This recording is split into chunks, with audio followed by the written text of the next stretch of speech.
Swastiastu, Bapak, Ibu-ibu yang hadir pada acara yang berbahagia ini, banyak teman-teman yang hadir, sebagai tokoh yang lebih semangat. Dan sebenarnya pertama saya menyampaikan permohonan maaf karena agak terlambat sampai 45 menit karena masih ada tamu dari teman-teman yang ingin mengembalikan arsitektur Bali Utara kembali menjadi ikon di budayanya, karena terjadi persoalan dan perubahan arsitektur di masing-masing daerah yang ditekankan oleh arsitektur dari Bali Selatan, utamanya penataan kawasan ulang yang langsung bukan ada struktur dari balai. Ini persoalan serius yang harus kita tangani juga, menyangkut ciri daripada arsitektur di Bali Utara. Namun pada kesempatan ini saya juga minta maaf sekali lagi, hari ini kondisinya tidak fit karena tensi saya barusan 110. Agak trouble, tapi saya paksakan itu sebentar saya akan nanti saya akan kerjakan waktu lagi. Lidah saya agak terus sedikit karena kemarin salah saya juga ada udara berisik yang lama tidak dipapus dan salah saya juga, sehingga jam 1 malam tadi pagi dini hari yang sampai ke DRD di periksa darah dan obat 2 kali. Tadi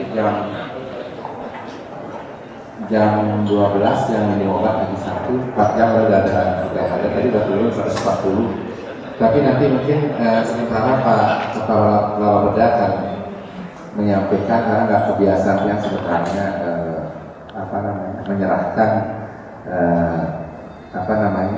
menyerahkan masalah ke makalah ke bawah pihaknya, kan langsung sampaikan. Bapak Ibu yang saya hormati, hari ini mungkin kita melakukan acara bertukar pikiran, saling memberikan masukan menyangkut apa yang kita lakukan dan apa yang akan kita lakukan di pemerintahan kita ini. Saya sebenarnya bukan seorang, ini kita bicara yang di dunia maya, saya ada seorang researcher, karena tapi apa yang terjadi di dunia maya, dari bagian rumah saya selalu menyampaikan apa yang terjadi. Ada yang menyampaikan secara jelas, ada yang menyampaikan dengan samar-samar, ada yang memakai nama palsu, ada yang memakai nama laba dan sebagainya. Bagi saya ada persoalan, karena saya ingin budaya ini dibangun secara terbuka. Cuman tadi pagi pun, kemarin malam, jam 9 malam, waktu saya telepon, Pak, kita diserang, dilecehkan bahwa saya dibilang dokter aborsi sampai. Saya pikir sudah sampai sejauh itu kan tidak sopan kita untuk menyerang orang, tidak baik. Akhirnya tadi sekarang masih didalami di cyber di Polim. Rencana kita akan bentuk masih didalami di Polim, masih kita cari siapa yang membuat itu. Sudah terlalu melecehkan pribadi daripada pemimpinnya. Kalau yang pribadi sih dibilang apa-apa, dibilang bagi saya sebuah santai aja, saya orangnya nggak terlalu berluar-luar amat. Cuman kadang-kadang memang dalam memberikan penilaian, kadang-kadang ini karena kita nggak paham, nggak tahu, akhirnya liar jadinya. Tapi bagi saya nggak apa-apa. Toh suatu saat endingnya ketemu. Jadi secara garis besar, pemerintahan saya menjadi bupati sudah 1 tahun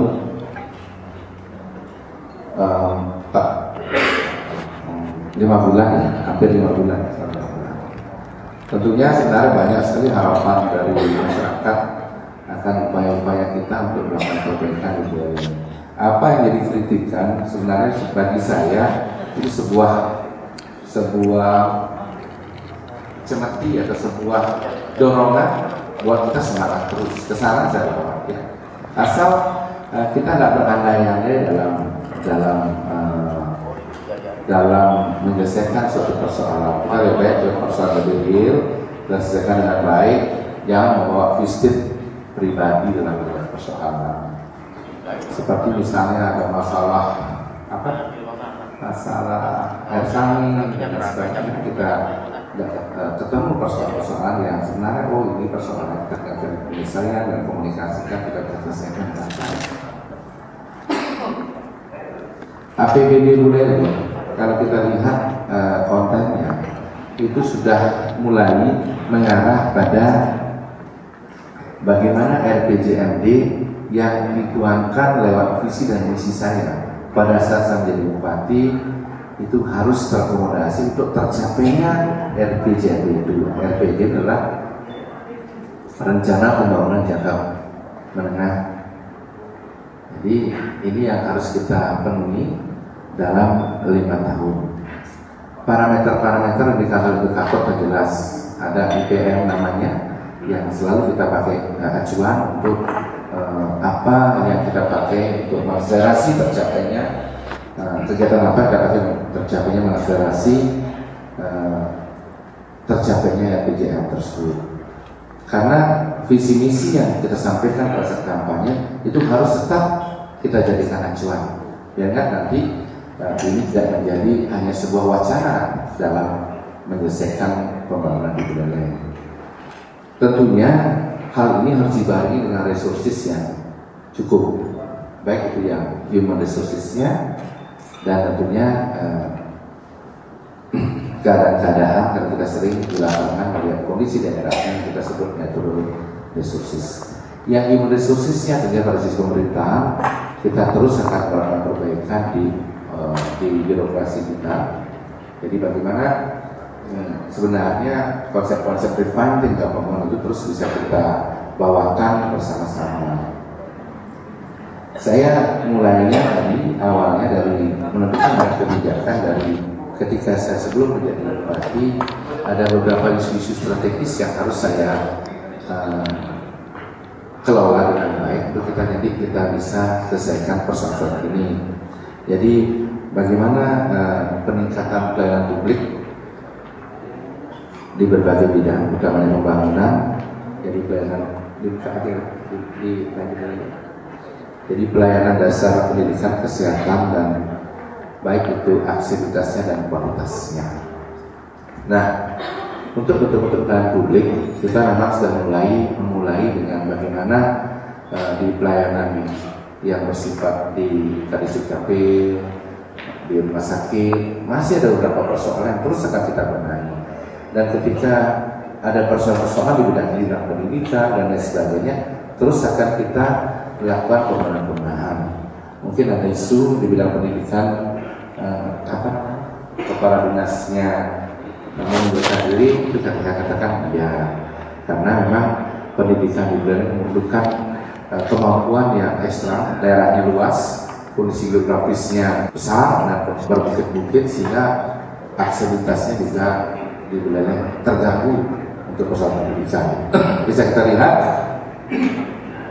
di kota banyak sekali adik-adik kita mendapatkan penghargaan yang luar biasa dalam pendidikan, tapi di desa banyak sekali adik-adik kita yang nggak lulus ketika ujian dan lain sebagainya. Ini kan persoalan yang harus kita cari dan kadang-kadang menyelesaikan persoalan tidak mudah. Misalnya terpotasinya jumlah tenaga pendidik di kota, dibawa ke desa komplit, dibilang saya dibuang, dimutasi oleh Pak Bupati. Nah ini akan saya carikan format dengan PGRI agar ada transparansi menyangkut penempatan tenaga pendidik di seluruh Buleleng. Ini persoalan kita. Kadang-kadang ini dijadikan sebuah opini bahwa ketika kita pindahkan guru ke desa, ini menjadi seolah kita melakukan upaya memarginalkan guru tersebut. Padahal ini kalau kita bicara menyangkut aksesibilitas pendidikan, ini persoalan yang harus kita selesaikan dengan terbuka. Programnya mungkin nanti ke depan di masing-masing kecamatan harus ada sekolah-sekolah unggulan, sehingga ini bisa memberikan implikasi yang positif terhadap sekolah-sekolah di sekitarnya. Jadi ada dampak yang ditimbulkan dari dari sekolah-sekolah bulan yang ada di kecamatan pelayanan. Jadi isu-isunya seperti itu. Kemudian peningkatan SDM aparatur yang profesional berkarakter bersih dan anti-cacat dan peningkatan kualitas tubuh. Ini isu yang sentral yang selama ini mengemuka. Kadang-kadang saya miris juga hati saya ketika ada Facebooker yang seolah-olah menjustifikasi persoalan-persoalan tidak benar dan tidak pada tempatnya. Saya yakinkan di sini bahwa saya menjadi Bupati Buleleng memberikan contoh kepada aparat saya, walaupun belum bisa saya secara menyeluruh selesaikan, untuk tidak melakukan hal-hal yang tidak terpuji. Ya, ada persoalan, salah satu contoh saya yang mencoba akhir-akhir ini adalah persoalan sepeda motor. Bagi saya lucu sekali persoalan ini. Bagi saya lucu sekali. Persoalan dibuat-buat dan didorong oleh orang-orang yang bertanggung jawab. Padahal kita tahu bersama bahwa pengadaan sepeda motor itu ada prosedur yang harus dilewati yang diadakan oleh LKPP. Bukan diadakan, standar harganya bukan oleh LKPP, Lembaga Kebijakan Pengadaan Barang Pemerintah. Harganya standar. Mereka punya kontrak payung antara pemerintah dan distributor. Jadi kalau mau beli harus harga itu, nggak boleh naik, nggak boleh turun. Harganya di bawah harga pasar. Boleh dilihat ada standarnya. Kalau mau dilihat nanti bisa ada Pak ULP yang di sini nggak? Oh, ada datanya nggak? Nah, ada kontrak payungnya. Sekarang ini jadi persoalan kekejaran dilaporkan. Bagi saya sah-sah saja. Ya udah, karena kami persoalan dibawa karena hukum, saya lanjutkan karena hukum, nggak masalah. Tapi saya yakinkan bahwa tidak ada Rp1.000 atau Rp1 pun uang yang mengalir ke kantong pejabat berurusannya. Saya yakinkan. Saya kadang-kadang miris juga. Tadinya cukup mengganggunya bukan saya takut, mengganggu nama saya, kasihan. Buat di koran, seolah bupatinya korupsi. Kan lucu juga ini, aneh juga. Sekarang di Buleleng itu kita lakukan hal yang paling transparan yang saya berikan contoh, misalnya pengadaan ATK. Ini contoh aja satu ya, pengadaan ATK, alat tulis kantor. Ini yang paling mudah sebenarnya dilakukan cara-cara baik kalau ingin melakukan.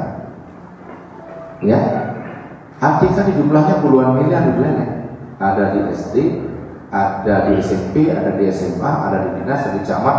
Di seluruh kantor ada ATK. Barangnya habis pakai.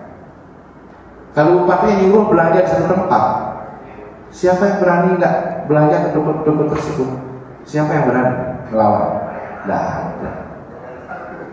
Tapi saya lakukan mulai saja jadi bupati, boleh beli di mana saja asal harganya kompetitif. Saya nggak ikut urusan. Bayangkan, kita bisa lakukan upaya-upaya cara-cara yang benar, misalnya dengan persentase, ya, dengan menambah volume karena habis pakai tidak sulit untuk membuat upaya-upaya penanggung jawab yang benar. Kita transparan sekali. Kemudian proyek penunjukan langsung, saya nggak pernah satupun ikut urusan ini. PL di Buleleng ada 40 miliar. Sering saya ledekin kontraktor di Buleleng, kamu kontrak proyek saya selalu berebut PL. Kenapa nggak beri anggaran besar yang terbuka? Alasannya inilah itulah yang menyebalkan, menyakitkan. Alasannya ada ULP yang bermain, ada orang bermain. Saya undang ke kantor saya, yang mana bermain dulu? Saya undang ULP-nya, ayo tunjuk yang mana bermain. Ada saya, tunjuk yang mana.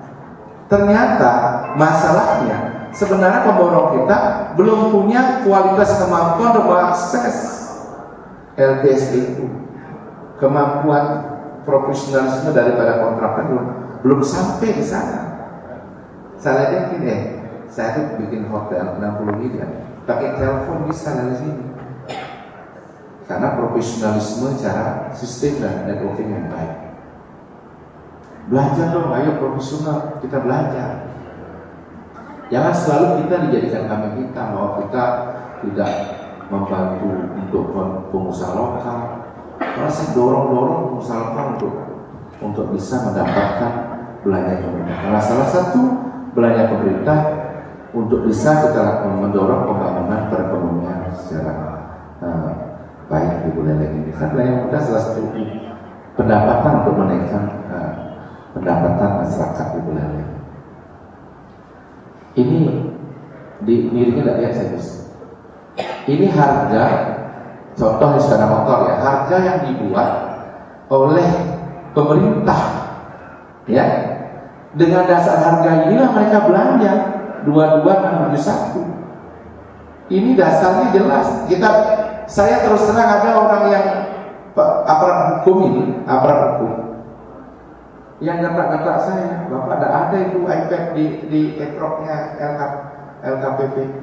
Oh ternyata dia download pakai iPad. Ya tidak bisa, orang LKPP kontennya berat sekali, harus di download pakai PC baru bisa. Ini harganya resmi, ini pemerintah punya harga, bukan saya. Mau tender 10 miliar, mau 20 miliar, nggak usah tender, bisa nunjuk karena sudah ada harga ekrok. Sudah, nanti ke depan semua begitu. Sekarang di Jakarta, Ahok, aspal pun sekarang akan dibuat ekrok, alkes ekrok. Jadi nggak ada main-main lagi, tinggal tunjuk aja beli yang mana mau yang beli.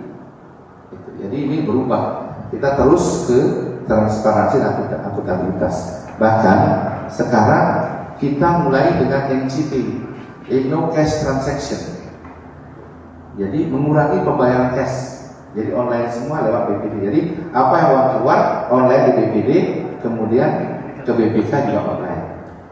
Ini cara-cara kita terus-menerus untuk mengupayakan transaksi transparan. Saya lanjut karena ngomong soal ini. Misalnya pajak, orang lain teriak-teriak online, saya bagi rumah kita suruh online langsung. Ya, sekarang PBB udah online, tahun depan kayak udah online, nggak boleh main-main. Jadi nggak ada, kita campur tangan kita kotor lagi, semua sudah online. Ya gimana orang baru bisa 1,5 tahun jadi bupati? Ya berikan masa waktu sebentar untuk untuk membangun Buleleng yang kita cintai ini. Jadi itu contoh saja ya. Kemudian kalau ini bagian dana dan lain sebagainya, kemudian penyediaan infrastruktur daerah hingga ke pelosok desa. Kita lanjut aja karena sebentar Pak Budi lebih detail akan menjelaskan. Coba kita bandingkan APBD kita untuk infrastruktur ada nggak di bawah. Lanjut. Ini kita langsung aja dia kan. Bukan kalian kata aja. Perkembangan Papua antara per SKPD. Saya akan mencari ya. Kita ngomong infrastruktur. Jadi kalau kita bandingkan tahun 2012 itu infrastruktur kita di PU kita mendapat porsi anggaran 46.324 juta. Sebentar dijelaskan detail, kita garis besar aja. Kemudian tahun 2013 itu 69.797 juta lebih. Tahun 2014 itu besarnya 100. Nah itu deh. Mana ini ya PowerPoint? Mohon maaf ya, mata saya agak berair sedikit karena sisa nggak normal.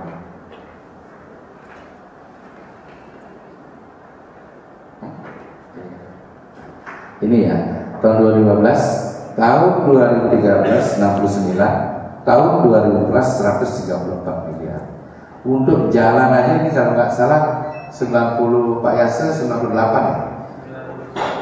Hah? 99 miliar untuk bangun jalan aja tahun ini. Itu perbedaannya apa yang kita lakukan, penekanan kita di bidang infrastruktur pedesaan ya. Ini sebentar nanti boleh nanti di copy, minta teman-teman kalau ada yang minta silakan, nggak ada persoalan bagi saya. Nah itu dibilang kenapa saya pernah katakan program jalan pintas itu di sana. Pemikiran saya sederhana saja, bagaimana membangun membangun jalan dengan pola satu jalur selesai. Misalnya kendaraan bawa dari bawah dari jalur Temukus membawa ke atas ke Bedugul misalnya. jalannya nggak selesai. Kalau di tengahnya nggak selesai, tetap dia nggak bisa mau angkut 3 ton misalnya. Tapi kalau selesai sampai di atas, dia bisa 3 ton atau sampai di atas. Tapi kalau di tengah nggak selesai, dia hanya di tengah 3 ton, di sini nggak jalan. Dia harus 1 ton lagi karena jalannya rusak. Ini yang kita namakan pola tuntas, bukan tuntas di satu kecamatan, tuntas satu jalur. Memang ada kendala-kendala masalah jalan ini karena tender kita pakai ULP. Jadi begitu saya masuk Buleleng, langsung saya bilang bentuk ULP. Dulu kan tendernya nggak ULP nih, tender masih dilakukan dengan di SKPD masing-masing. Sekarang sudah terpusat dengan sistem elektronik semua. Mulai pengen kembali langsung instruksi bikin ULP. Di 2013 kita sudah pakai ULP, padahal saya baru jadi bupati. Saya instruksikan. Pertanyaannya dari kepala ULP, sekretaris ULP saya di Bapak Suri, itu ada di pojok orangnya. Pak Bupati, saya ngeri jadi ULP. Ngeri kenapa? Katanya ULP itu kakinya di kantor, kepalanya di kantor Bupati, kakinya di sana, di tempatnya Pak Pastike sekarang. Di ini sebelah. Ngeri dia katanya. Lu kenapa ngeri? Nggak berani jawab. Saya tanya, kenapa ngeri? Tanya dia, ini orang ada di sebelah. Kenapa ngeri? Nggak berani jawab. Soalnya saya takut intervensi ULP-nya. Gitu. Siapa intervensi? Dia benar. Oh, ternyata kamu bilang saya toh intervensi. Saya jamin nggak ada intervensi saya dia. Itu orang. Tidak ada intervensi. Baru dia happy jadi ULP. Dulu PPK yang pengadaan barang jasa PPJB itu dulu, maaf ini, orang mau kelihatan jadi PPJB, testing dia nggak lulus, barang normal jadi seperti itu, ya. Tadi saya dengar dari kabar humas saya ya, dia nggak berani, nggak lama, takut. Sekarang jadi ULP dia kan normal nih. Dia nggak ada problem, ya Gus ya. Sampai dia dapat dirikan dia jadi ULP di Buleleng. Enak sekali, nggak pernah diintervensi nanti. Tanya dia nggak pernah ada intervensi. Kita biarkan berjalan. Memang ada kelemahan kita, karena ini kan terbuka sekali tendernya ke Indonesia. Karena aturannya begitu, dengan Perpres 70 begitu. Tapi ke depan ada masukan mulai dari beberapa kontraktor untuk bagaimana kontraktor lokal lebih diakomodasi. Cara-caranya asal tidak tidak melawan aturan silahkan, tapi kalau melawan aturan jangan. Sudah, gitu ya. Tapi memang aturannya memang ketat sekali karena ini pemerintah yang bikin aturan, bukan saya. Nah itu di bidang infrastruktur. Kemudian saya nggak minta Pak pada Direktur Pak menyampaikan, tapi saya akan sampaikan gambaran umum saja. Jadi apa yang menjadi isu strategis yang kita tuangkan dalam visi misi itu kita tuangkan ke tahap di APBD. Untuk nanti setiap tahun kita akan evaluasi sudah sampai di mana parameter yang indikator yang tercapai daripada upaya-upaya dari pelaksanaan APBD itu. Kita upayakan setiap tahun kita akan evaluasi. Ada yang lebih, ada yang kurang, biasa. Nanti kita terus akan evaluasi sehingga setiap tahun masing-masing SKPD sudah mulai memantapkan perencanaannya, apa yang harus dia lakukan. Tidak bisa dengan hitungan dirinya saja. Dan saya mulai tahun depan sudah akan melakukan lebih terintegrasi lagi. Bukan satu SKPD, mungkin 3 SPD, mungkin 4 SKPD yang bidangnya mendekati seperti bidang pertanian dengan UKM dengan dinas perdagangan untuk penanganan pasca panen. Itu kita akan mulai dengan model seperti itu. Dan masing-masing SKPD harus mulai berimprovisasi, berinovasi, kreatif dan berani dan berisiko dalam koridor hukum yang benar. Karena konsep-konsep preventif seperti itu selalu kita tegaskan itu kepada teman-teman. Ya, saya sederhana contoh. Kita nggak mau rugi masalah pertanian karena saya tetapkan anggaran terbatas. Misalnya sekarang kita bicara masalah infrastruktur, kita maksimalkan infrastruktur, kita bicara kesehatan, kita maksimalkan di kesehatan dalam 2 tahun. Kenapa kesehatan jadi persoalan utama yang harus diselesaikan? karena kita lihat bukan outcome-nya, bukan output-nya saja, kita mau impact yang dihasilkan juga. Saya ingin membangun rumah sakit Buleleng, saya bebaskan tahun depan tahun pertama, tahun ini kita mulai pembangunan, gambar sudah selesai, jadi akan punya kita rumah sakit yang maaf, nanti kalau sakit tidak usah ke Denpasar lagi karena akan ada perawatan yang baik, ya. Kita bangun 4 lantai, tahun ini kita mulai, 2 tahun selesai. Impactnya mudah-mudahan saya sudah diskusi sering sama Pak Subianto untuk bisa dapat fakultas kedokteran di Buleleng. Jadi impactnya jelas. Di bidang pertanian, kita tahun ini 2013-2014 kita membuat denklok untuk pertanian kita. Mungkin saran saya nggak jarang sosialisasi, mungkin Bapak mungkin nggak. Kita sudah melakukan penataan untuk beras daji, beras merah, mangga debu. Saya masuk ke Buleleng sedih sekali lihat mangga debu sudah nggak berbuah, ya, sudah hijau, kemudian pohonnya udah mulai mau mati. Padahal itu ikon branding untuk mangga Buleleng paling enak di rumah. Saya lakukan pemangkasan 1 hektar dulu biar nggak rugi biayanya, percobaan 1 hektar pemangkasan, peramukan, intensifikasi di 1 hektar itu hasilnya luar biasa, bagus hasilnya. Dan tahun ini langsung kita akan 30 hektar. Dan sekarang dengan kita rancang 30 hektar, sekarang petani mulai ingin sendiri membuat model seperti itu. Jadi stimulan-stimulan seperti itu kan kita pakai untuk meningkatkan keinginan mereka untuk mulai sadar akan hasil pertanian.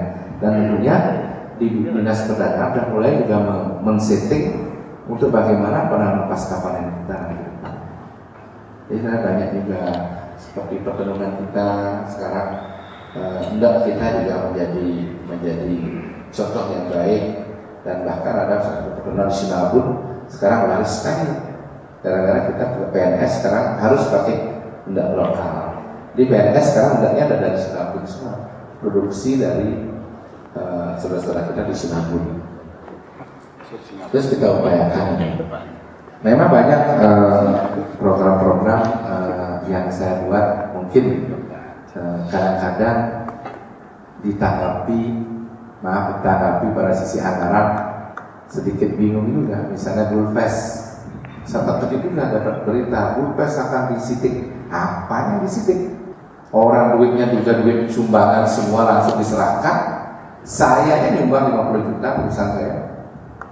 Naibes nyumbang 50 juta di Bulfest. Banyak nyumbang, kita kumpulin duit untuk bisa ada Bulfest. Karena pada saat itu saya baru jadi bupati, saya berpikir untuk perayaan ini bagaimana cara coba memberikan ruang kepada masyarakat untuk tampil sehingga rasa emosionalnya untuk Buleleng. Saya sudah dapat pelanggaran, bingung kita. Yang ada uang cuma 117 juta di Bapeda dalam bentuk tanggung. Itu aja. Yang lain kita carikan sumbangan mana-mana. Dan uangnya langsung direct. Kita mau bersih semua, mau transparan semua. Mau ke keseniannya, mau ke sana. Dan ini sudah menjadi awal momentum buat ke depan kita lakukan perbaikan terus. Bulfest ke depan nanti lebih besar lagi karena kita gandengkan dengan Buleleng tidak kapal. Jadi kita sudah akomodasi juga masyarakat yang tampil pawai dan lain sebagainya, kita akomodasi dalam kapalnya, tapi terkonsep, tidak boleh tanpa konsep. Jadi kemana arah kita? Yang jelas. Jadi Buleleng ini di tahun ini ada beberapa event. Jadi di bulan 6 awal kita akan lakukan Link Buyan Festival, sebuah festival yang kita inginkan bahwa Danau Buyan dan Kapulingan kita harus segera lestarikan dengan sungguh-sungguh. Dan itu salah satu festival yang dekat dengan alam, spiritual, kemudian farming. Itu arahnya, ada konsepnya ke sana. Dan besok kita akan gotong royong, guide Prancis dari Denpasar 7 bus ikut gotong royong besok di Buyan Tamlingan.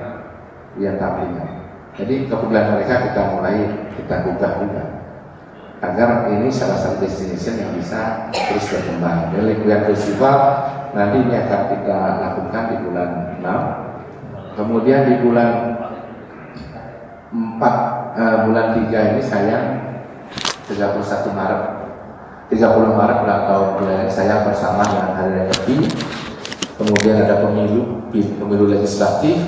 Ini membuat saya sedikit susah mengatur jadwalnya karena adik-adik juga yang akhir sekolah ujian akhir agak susah, tapi karena ini sudah harus kita laksanakan saja walaupun seremonial lebih di belakang setelah Buleleng untuk situasi yang aman dan kondusif di Buleleng. Kemudian bulan 8 kita akan lakukan Bulfest kembali dengan Buleleng Karnaval, dan karnaval yang selama ini masyarakat mungkin merasa terpotong, kita buat karnaval tapi lebih terkonsep, dan kita berikan peluang kepada pengusaha-pengusaha Buleleng untuk bisa tampil di sana. Kalau serotinya tetap jalan, sekarang sampai usaha bertanya pun jalan.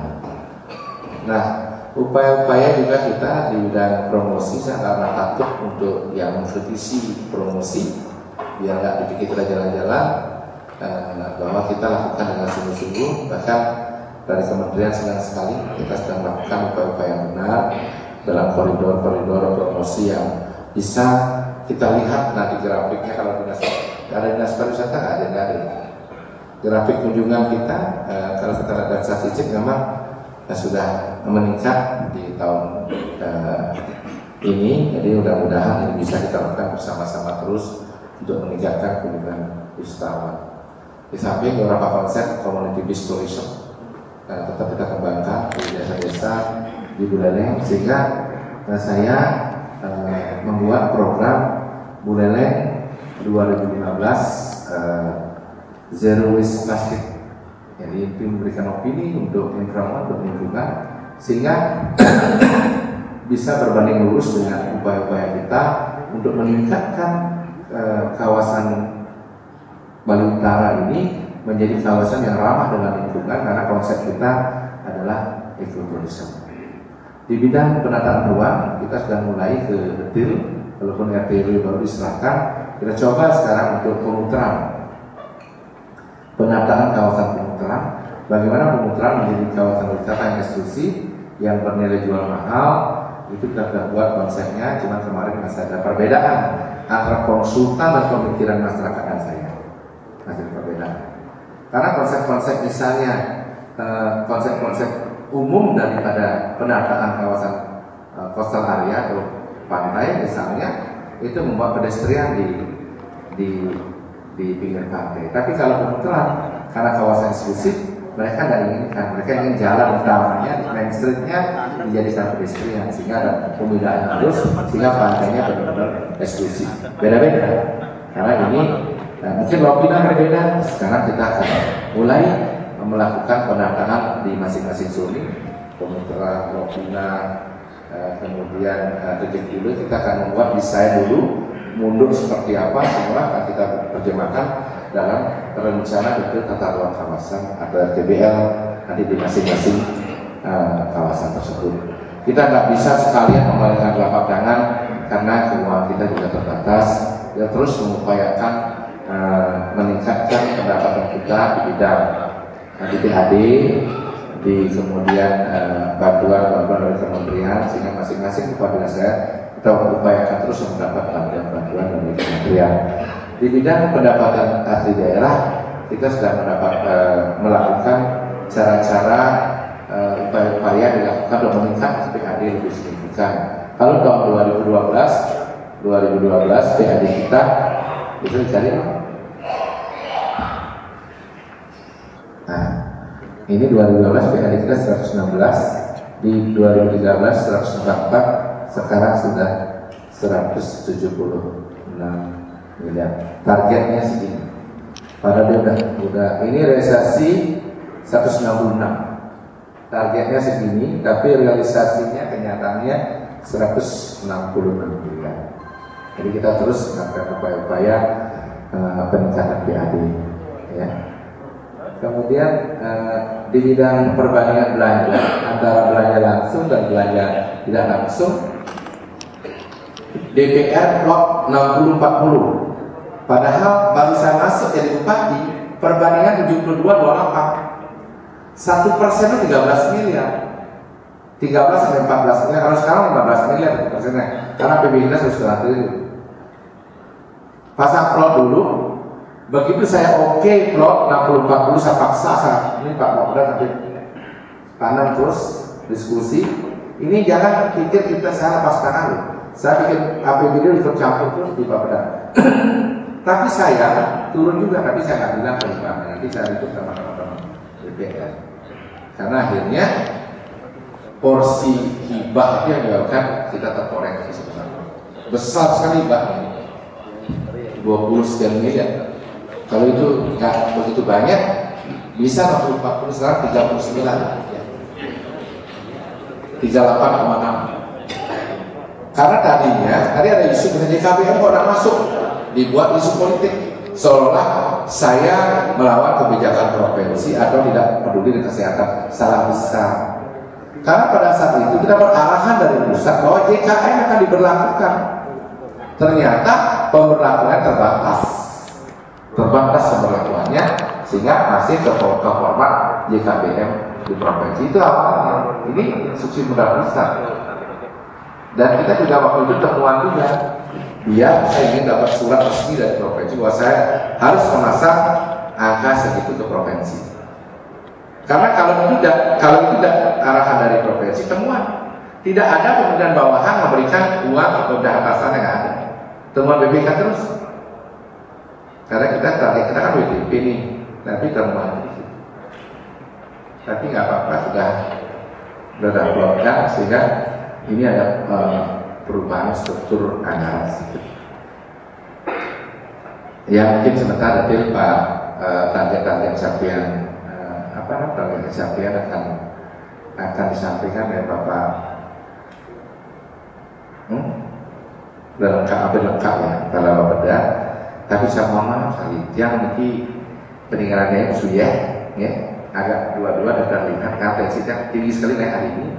Salah dia nanti kemarin mengelawar saya bikin yang rusak tensi yang cara yang hari misalkan yang perlu dan yang sekarang ingin dapat masukan pernah jawab. Boleh nanya apa saja, tidak ada yang ditutupi di pemerintahan.